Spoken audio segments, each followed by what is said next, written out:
So guys, so to many of you who have not seen a rubber tree before, this is the rubber tree.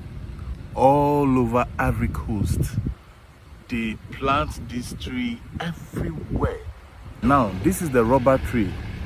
This is how the rubber is produced. So this container here serves as the liquid that flows from the tree. They make a cut on the tree. Right from here, it flows through this passage, and then the collection is in this box. So right from here, the farmer comes to pick it up, and then they put all of them together. That is how we get rubber.